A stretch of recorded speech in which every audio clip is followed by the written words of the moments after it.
हाँ, चलिए हम देखते हैं अष्टमा पाठ पाठ 8 सूक्तिस्तबकः। उद्यमेन, पहले बेटा आप इसका शब्द अर्थ देखिए।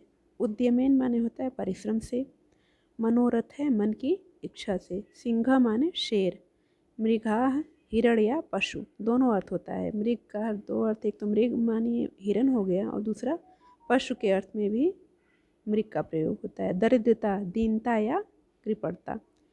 प्रिय वाक्य प्रदानेन, प्रिय वचन बोलने से। तुष्यन्ति, संतुष्ट होते हैं या प्रसन्न होते हैं।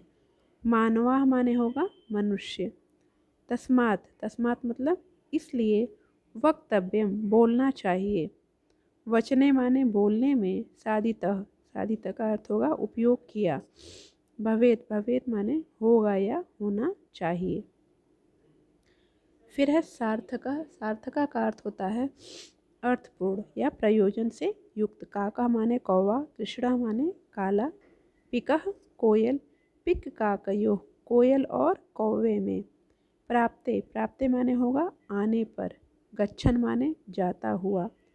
पिपीलकः नर चींटी, याति जाता है। योजना नाम, 4 कोसों का। योजन माने होता है लगभग 12 किलोमीटर, उसे ऐसे कहते हैं 4 कोस। शतान्यपि 100। अगच्छन माने न चलते हुए या न नहीं चलने वाला। वैनतेय माने होता है गरुड़ पक्षी। अब आप इसका अर्थ देखिए, पहले श्लोक आप अच्छी तरह याद किए रहेंगे तो अर्थ याद होगा। जैसे सूक्तिस्तबकः, सूक्तियों का बकह माने होता है गुलदस्ता। एक जैसे होता है गुलदस्ते में पौधे होते हैं, वैसे ये सूक्तियों का एक गुलदस्ते की तरह इसको कहा गया है। उद्यमेन ही सिद्धयन्ति, कार्याणि न मनोरथ है, न ही सुप्तस्य सिंहस्य प्रविशन्ति मुखे मृगाः। उद्यमेन ही सिद्धयन्ति, उद्यम से ही, उद्यम माने परिश्रम से ही, सिद्धयन्ति माने सिद्ध होते हैं, पूरे होते हैं, कार्याणि माने कार्य, परिश्रम से ही कार्य पूरे होते हैं। न मनोरथ है, मनोरथ से नहीं। ऐसा नहीं कि हम अपने मन से बस कामना करें और हमारी सारी इच्छाएं पूरी होंगी, ऐसा तो होता नहीं है। उसके लिए हमें परिश्रम करना होगा। न ही सुप्तस्य सिंहस्य प्रविशन्ति मुखे मृगा, क्योंकि सुप्तस्य सिंहस्य, सुप्तस्य माने सोए हुए, सिंहस्य माने शेर के, मुखे माने मुख में, मृगाः माने हिरन, नहीं प्रविशन्ति प्रवेश नहीं करते हैं। दिया न ही मतलब न ही माने क्योंकि, सुप्तस्य माने सोए हुए, सिंहस्य माने शेर के, प्रविशन्ति माने प्रवेश करते हैं, मुखे माने होगा मुख में, मृगाः माने हिरन। ऐसा तो है नहीं कि शेर सोया हुआ है और हिरन खुद उसके मुख में आ जाएगा कि लो मुझे खा लो, ऐसा तो होता नहीं। उसके लिए शेर को प्रयास करना पड़ता है। तो उसी प्रकार कहा गया है कि हमें अपने मनोरथ या कामनाओं को पूरा करने के लिए हमें क्या करना चाहिए, परिश्रम करना चाहिए। क्योंकि परिश्रम से ही हमारे कार्य जो हैं सिद्ध होंगे, हमारी मनोकामनाएं पूरी होंगी। ठीक है, तो इस श्लोक के माध्यम से हमें परिश्रम करने के लिए प्रेरित किया गया है। ऐसा नहीं कि बस हम ख्याली पुलाव बनाते रहें कि इस बार मैं फर्स्ट आऊँगा क्लास में, इतने नंबर लाना है। उसके लिए हमें पढ़ना पड़ेगा ना। ठीक है, तो केवल मनोरथ से, सोचने भर से वो काम नहीं होगा, उसके लिए हमें कार्य करना पड़ेगा, मेहनत करनी पड़ेगी। इसीलिए श्लोक में कहा गया है कि उद्यमेन ही सिद्धयन्ति कार्याणि न मनोरथ है। उद्यम से ही कार्याणि कार्य, सिद्धयन्ति सिद्ध होते हैं या पूरे होते हैं। मनोरथ है न, मनोरथ से नहीं, केवल इच्छा करने मात्र से हमारे कार्य पूरे नहीं होते हैं। ठीक उसी प्रकार न ही सुप्तस्य सिंहस्य प्रविशन्ति मुखे मृगा, जैसे कि सुप्तस्य माने सोए हुए, सिंहस्य माने शेर के, मुखे माने मुख में, मृगाः न प्रविशन्ति, पहले न है ना, वो प्रविशन्ति के पास चला जाएगा, तो मृगाः हिरन प्रवेश नहीं करते हैं।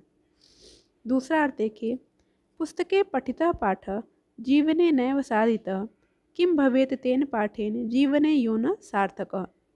पुस्तके पठितः पाठः, पुस्तक में पढ़ा गया पाठ, जीवने नैव साधितः, अगर जीवन में साधित नहीं है, उसका कोई उपयोग नहीं है, तो किम भवेत तेन पाठेन, तो उस पढ़ने से किम भवेत क्या होगा या क्या होना चाहिए। जीवने यो न सार्थक, जो कि जीवन में सार्थक ही न हो। तो मतलब ये है कि जो हम पुस्तक में पढ़ रहे हैं उसे हमें अपने दैनिक जीवन में उसका उपयोग करना चाहिए। सुभाषित में हमने कई अच्छी बातें सीखी, अपने आचरण में ये हमें गुण लाने चाहिए।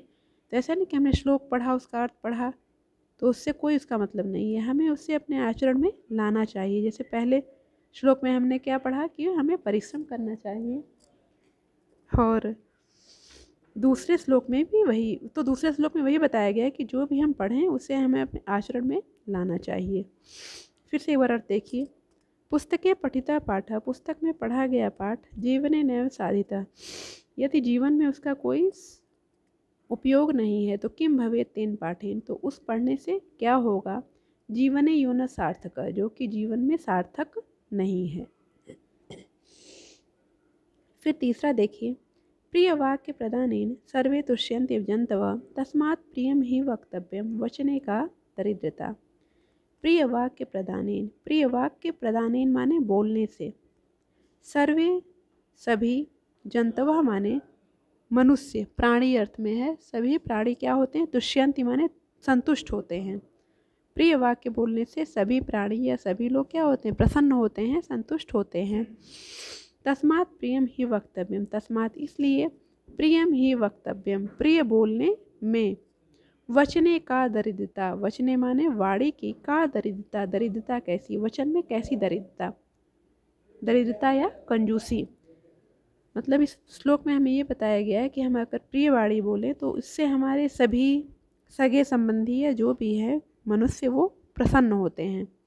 इसलिए हमें सदैव प्रिय वाणी ही बोलनी चाहिए, और इस प्रिय वाणी को बोलने में हमें कंजूसी नहीं करनी चाहिए। मतलब इस श्लोक के माध्यम से हमें सदैव प्रिय वचन बोलने की प्रेरणा दी गई है।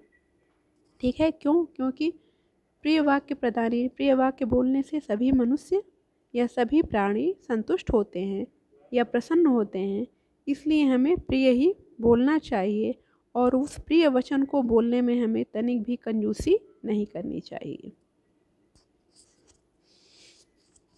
फिर है चौथा है,